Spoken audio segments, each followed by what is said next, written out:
Hello friends, welcome to Niba's kitchen. இன்னைக்கு நம்ம Niba's kitchenல atthika பலகாரம் பார்க்க போறோம். உளுந்து and தேங்காய் பால் வச்சு செய்ய போறோம். ரொம்ப ஈஸியான டேஸ்டியான ரெசிபி. வாங்க எப்படி செய்யறதுன்னு வீடியோக்குள்ள போய் பார்க்கலாம். தேவையான பொருட்கள்: அரை கப் உளுந்து ஊற வச்சிருக்கேன். 3/4 மணி நேரம் போல ஊற வச்சுக்கோங்க. தேங்காய் ஒரு தேங்காய் வந்து கட் பண்ணி வச்சிருக்கேன். சக்கரை வந்து 1/4 கப் எடுத்துர்க்கேன். ஒரு 1/4 டீஸ்பூன், ஒரு 6 ஏலக்காய் எடுத்துக்கோங்க. ஃபஸ்ட்டு மாவு அரைச்சிக்கலாம். எப்பவுமே ஸ்வீட் பண்ணும்போது நீங்கள் உப்பு சேர்த்திங்கன்னா கொஞ்சம் ஸ்வீட்டை வந்து என்ஹான்ஸ் பண்ணி கொடுக்கும். அதுக்காக தான் நம்ம உப்பு சேர்க்குறோம். மாவை நல்லா சாஃப்டாக அரைச்சிக்கோங்க. இந்த மாதிரி அரைச்சிக்கோங்க. கொஞ்சம் நல்லா பீட் பண்ணி விட்டுக்கலாம். அடுத்து தேங்காய் பால் எடுக்கிறதுக்கு தேங்காய் அரைச்சிக்கலாம். 6 ஏலக்காவும் சேர்த்துக்கிறேன் தேங்காய் கூடவே.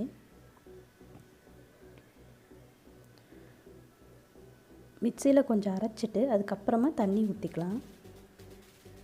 கொஞ்சம் வார்ம் வாட்டராக இருந்தால் நல்லது. நான் வார்ம் வாட்டர் தான் ஆட் பண்ணுறேன். தேங்காய் பாலை வந்து வடிகட்டிக்கோங்க.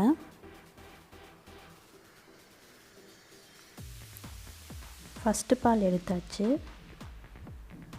இது கொஞ்சம் திக்காக இருக்கும். சர்க்கரை ஆட் பண்ணிக்கலாம். நான் ஒரு 1/4 கப் போல் ஆட் பண்ணியிருக்கேன். நல்லா கலந்து விட்டுக்கோங்க. இல்லைன்னா பவுடர் பண்ணி கூட சர்க்கரை ஆட் பண்ணிக்கோங்க. அடுத்து இதிலேருந்து செகண்ட் பால் எடுத்துக்கலாம். கொஞ்சமாக தண்ணி ஆட் பண்ணி கிரைண்ட் பண்ணிக்கோங்க. எல்லா தேங்காய் பாலும் எடுத்தாச்சு. இப்போ அத்திக்கா பலகாரத்துக்கு தேவையான உருண்டையை வந்து பொரிச்சு எடுத்துக்கலாம். எவ்வளோக்கு எவ்வளோ முடியுமோ குட்டி குட்டியாக போட்டுக்கோங்க.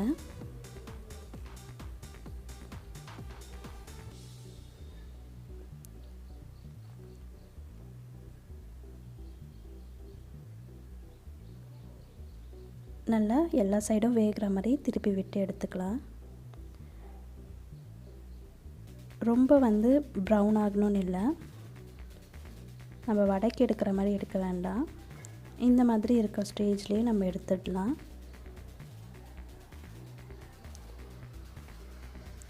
அடுப்பு மட்டும் கொஞ்சம் மீடியமில் வச்சுக்கோங்க. இல்லைன்னா கலர் மாறிடும்.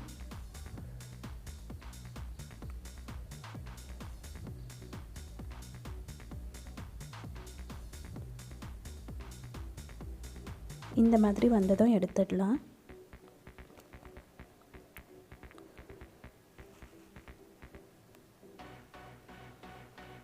இதே போலவே எல்லா பேட்சும் சுட்டு எடுத்துக்கோங்க. எல்லா பேட்சையும் சுட்டு எடுத்துகிட்டு தேங்காய் பாலில் சேர்த்துக்கலாம். கொஞ்சம் கொஞ்சமாக தேங்காய் பாலில் சேர்த்து ஊற வச்சுக்கலாம். இப்போ தேங்காய் பாலில் போட்டாச்சு. ஒரு 5லேருந்து 10 நிமிஷம் போல் ஊறட்டும். இது நல்லா ஊறினதுக்கப்புறமா இதை எடுத்துருங்க. எடுத்துகிட்டு இன்னொரு பேட்ச் இருந்ததுன்னா அதை போட்டுக்கோங்க. கொஞ்சமாக தேங்காய் பூ தூவிக்கலாம். சர்வ் பண்ணும்போது கொஞ்சமாக தேங்காய் பால் கூட இருக்க மாதிரி சர்வ் பண்ணுங்கள். ரொம்பவே நல்லா டேஸ்ட்டாக இருக்கும். அப்போ தான்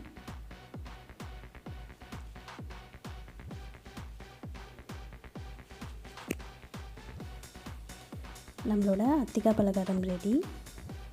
உங்களுக்கு இந்த டிஷ் பிடிச்சிருந்ததுன்னா லைக் பண்ணுங்கள், ஷேர் பண்ணுங்கள், கமெண்ட் பண்ணுங்கள். நீபாஸ் கிச்சனை சப்ஸ்கிரைப் பண்ணுங்கள்.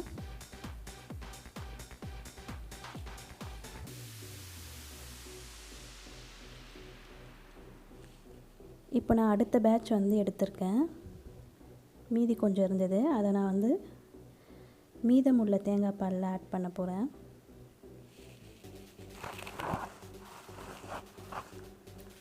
சர்வ் பண்ணிவிட்டு மீதி உள்ள தேங்காய் பால் இருந்தது அதில் வந்து நான் ஆட் பண்ணியிருக்கேன். இது ஊறினதுக்கப்புறமா சர்வ் பண்ணிக்கலாம். தேங்க்யூ ஃபார் வாட்சிங்.